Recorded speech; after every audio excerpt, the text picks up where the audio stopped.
Welcome to Shorty's SuperCoach and welcome to the St Kilda preview.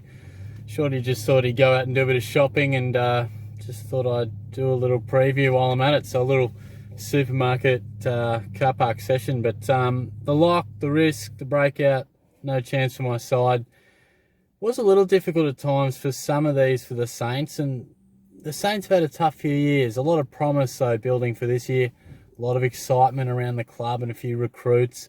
So who are we going to have a look at? The lock, well, there is no St Kilda player in my side, which makes it pretty difficult, at least permanent on-field type. The only players I do have are Max King and Jack Bytel, and they are the two guys that I've put down for the lock. So if you disagree, and I know I had a little mishap with Port Adelaide's one, I can't believe I left that gun out of there, Houston, but you guys were quick to pick me up on that, so thank you very much. But maybe I've missed another at St Kilda, so let me know. But I've just got these two rookies. I think they'll definitely get some game time. I think it was a coach or a player saying King will definitely get some exposure. You know, probably not going to be an amazing scoring type, given he's a key type, tall, young. But Bytel was highly rated, a lot of injury in that first year. And I think in his under-18s, which saw him slide back a little bit in the draft order. So that's all I could sort of manage for the Saints in terms of a lock. But it's much more interesting from here on out. The risk, I've got Dylan Robertson. Now, I've seen him in a lot of sides, and fair enough too. I don't blame you, but I just have him down as a slight risk. And I'll tell you why. 260k first off, real good value, clearly.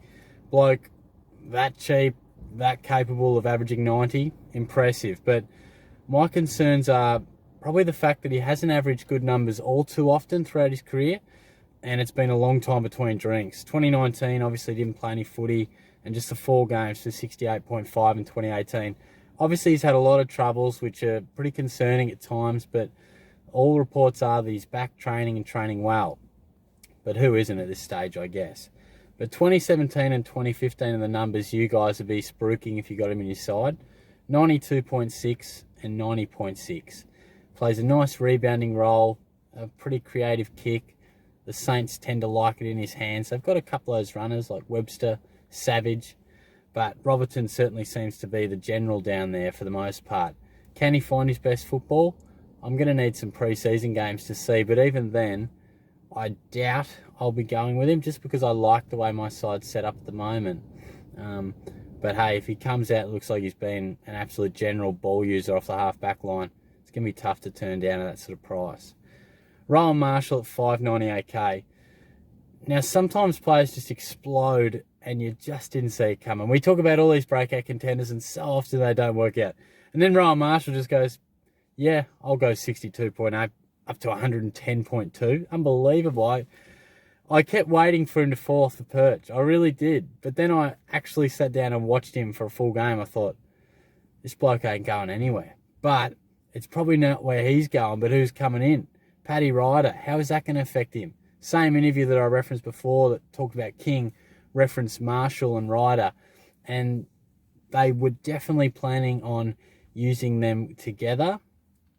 Not all season, I'm sure they'll experiment, but he will be sharing the ruck load, and I just hope people aren't going with Marshall because there's just way too much risk involved when another extremely good ruckman comes to the club, demands ruck time, and Marshall just prided his game on being the man, getting plenty of follow-up work, high hit-out numbers, because he was the man in there. So very concerning that he's now going to have to sort of share a bit of that. So it's something to keep an eye on. Now, the breakout contender, I've got a couple, and I think they're both pretty exciting at either end of the ground. But ideally, they'll be playing in the same part of the ground in the actual stuff. That's Hunter Clark and Jade Gresham.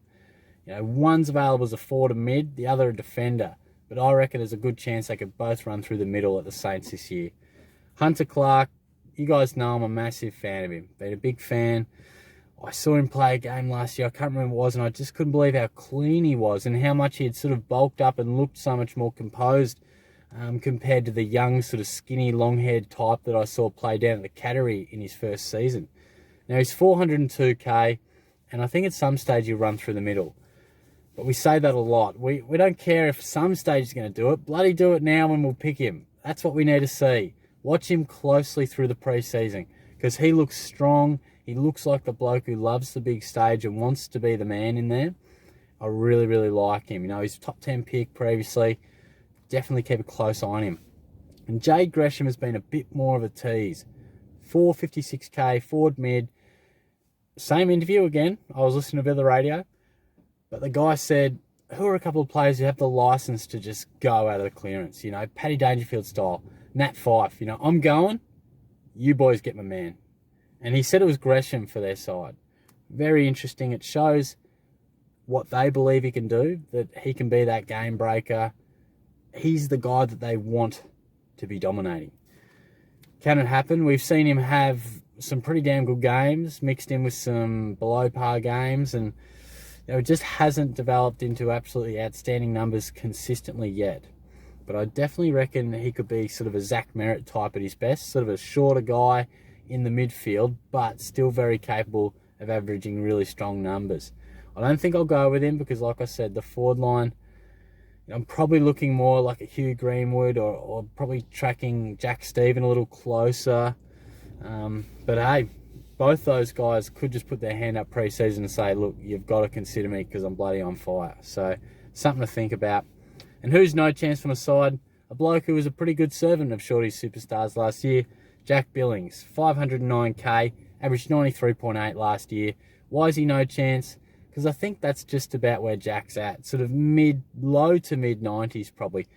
For a bloke, he doesn't win much of his own ball. I think he averaged 25 touches, 18 of those uncontested. And that's a great role to play. He's a very damaging footballer, but it sort of puts a ceiling on how well he can go. And I don't think he's the sort of guy we want to start with. I thought he could probably go a little better than he did last year. He came back and had some big scores at times. I remember, I think it was a 160 something, but more or less he tends to be consistent, but around that 90, 110, then throws in like a 70 odd. That tends to be what he's about. So that's my main thought there. Quality player. I think we know what we're going to get from Jack, but he's not the sort of guy we want to start. So that's my thoughts. I'm not sure if many of you are going Billings out there, but I'd love to know. So let me know your thoughts on all of that. And we'll have the Swans up next very shortly. I'll get stuck in that probably later today and then schedule it for maybe Friday or something like that. But I hope you're having a good day, and I'll catch you soon. Cheers.